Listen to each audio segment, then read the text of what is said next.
Hello and welcome back to Spect, and we're back for more building, painting, hobbying and crafting as always.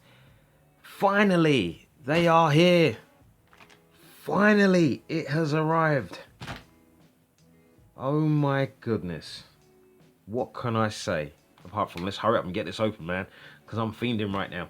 Okay, so this is Conquest issue number 71. We have our crane, which means we've got a beautiful piece of terrain. We know it's going to be that because on the back, as always, we have our wonderful piece of sprue here, and it's looking kind of nice already. I want to open it up. I want to have a closer look. Here we go. It's the sprue time, sprue check. And we have gone through so many sprues together, and they've always looked good. So I think this is one of the last two pieces of terrain that we're going to be getting for Conquest. I think there's maybe two more, but this is the crane, and I don't see anything wrong with this. Now, we've already had parts of this for a different issue where we had the little servo haulers. So as long as you kept that, you've got all your pieces together quite nicely. That's nice. That's nice indeed. And it'd be well worth pointing out that the grav tank should be out soon. So if you want to order yours from Forbidden Planet, you should get it. Because these guys had delays, so I don't know when you'll get that or see that. Okay, so issue number 71. Let's have a look. $7.99 is still the price, and we have an interesting layout that actually breaking the box here for design concept, which is kind of nice. It makes a lovely change after all that time, especially seeing that everything is the same kind of muted color, since it always blends in. So having that sticking out is very clever. Good job. Orange and green, or this ochre and dark kind of what royal green almost. It looks kind of nice. Good job. And down here we get our little bit that we only learned to look into within these last few issues, like your one miniature. Okay, let's open up, have a look. We have our information. So we've got our lore, we've got our build. It's been so long forgetting what comes next. We've got our painting information, and we have our gameplay advanced rules there. We haven't seen those for a little while. And we have our mission and battle. So the story is moving on. So Storm Talon Gunships. Now, oh, there we go, there's our power ratings. Got to check those over.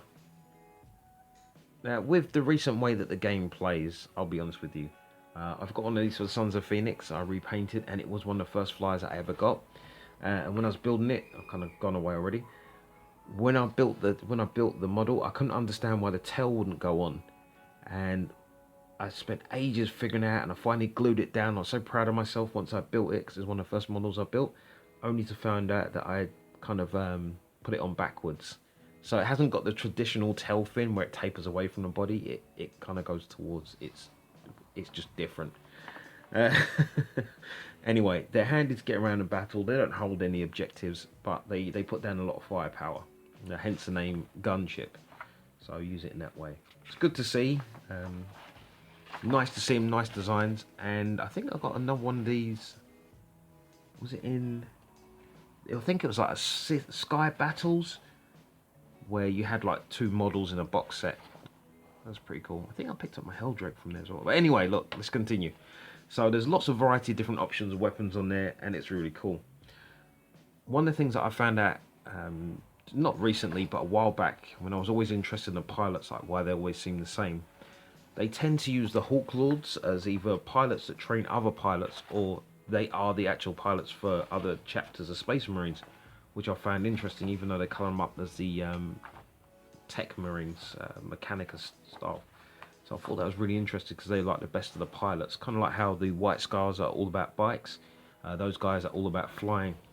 So the Drakari, or Drakari, the Dark Elves, so to speak, not Dritz de Werden style. But these guys are all about the pain and torture and S&M and is it Hellraiser, the old horror movie. Kids aren't watching this, so yeah, that's a good movie to watch, you know, with the Enigma box or the mystery box. Can't remember what it's called. It's like a puzzle. Don't mess with puzzles, kids. So you can see them there. Lots of movement. lots of high damage output with their special kind of poison based weapons. A pain in the butt. They control objectives really well, but they can be quite expensive elite wise. And these guys, the Talos, are really difficult to kill, especially when they're kind of squadded up. Always a bit of a problem. Now these remind me more of a style that I would expect to see in something like Necromunda. And that's always been like their aesthetic. So building the crane, that was really quick. We've got the crane build there. Be careful with your thin gluing parts there, because they will just break off.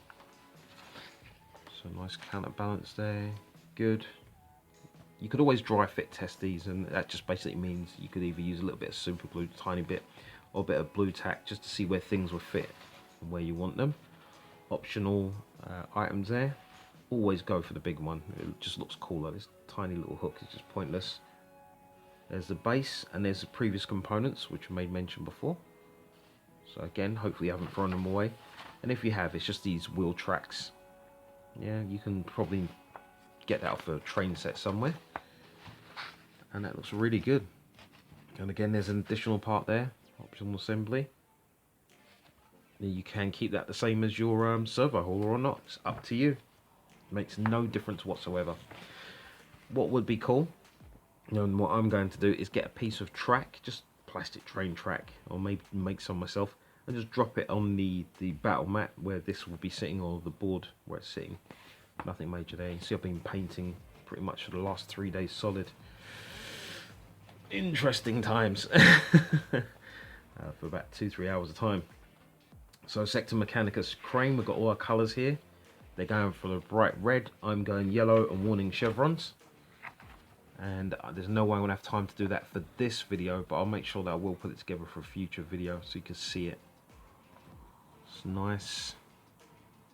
In fact, saying that, even if you've got a solid base colour, if you just weather it right, it looks okay. So I mean, they're dry brushing there with Necron compound, and you could come in and pretty much just do the same. And if you've got the lead belcher, just randomly just touch it on different places, look like the paint's chipped away. And you would have seen that in my Plague Burst crawler video anyway, so I won't go over that again. So painting plasma, we're getting there. And our finished crane, it does actually look pretty good. High contrasted colours. Okay, let's get to detachments. Yes, I must remember now. Okay, in Conquest we have not focused on detachments, and this is the first time that we are going to get to focus in on those kind of things. So when you're building your detachment, what that means is, can you build your army in an effective way? It's like having certain parts of the army to make it function in its most optimal capacity. So rather than just having, like, you know, 10 HQ models and, you know, 50 troop models, it becomes too disorganized to control, and that's what they look at when it comes to these small battles. Not that that's the way it is in real life, but you know, that's the way it is in the game. It's also a balancing mechanism, and what they do is, when you're creating your detachments, and they have special different names and different options, they also give you command points, but they also show you what is required. Now, when I first started out kind of looking at these detachments, I always got confused as to how many optional items you could have, because I didn't realise that they was optionals and what was mandatory until I watched a few of the mini wargaming videos, like back in 7th edition. And then when I got my book, I started to realise that the ones which were coloured were the ones which were mandatory, and you can see they're stacked up. Now underneath they have got the option of 3 to 6, but it's must have a minimum of 3. So you can see them highlighted there. So, thank you. Games Workshop are still looking for me for those Tyranids. When it comes to currently building detachment in this edition, it's all about optimizing for the amount of command points that you can get. So if you had, say, 4 HQs and then you had, I don't know, 12 troops, and you was like, okay, I'm going to put 3 HQs in here, or maybe 9 troops, and you're like, I'm going to put 6 troops in this one and 3 in the other one and 1 HQ in the other, it won't function. It'll be a different version of this detachment, and that would award you less points. So you wouldn't get your 3 command points, you'll probably get like 1. Now there's another version of a battalion detachment, not battalion, it's, what is it? I forgot the name of it offhand right now. It's one I like to use. It gives you the most command points. But the other thing that I don't see mentioned here right away, before I get lost in them, but there's a different variety of them, is that if they're battle forged, so they're all from the same army, so there's no mix and match armies, you get additional bonus command points as well, which is really handy. So armies like Tyranids, because the models are so cheap in Astra Militarium, so not the price, I'm talking about the actual models, you get a lot of command points for your battles to use in the way that you need to, which is really good. I won't ramble on too much here. But there's your chart again, and here's your mission.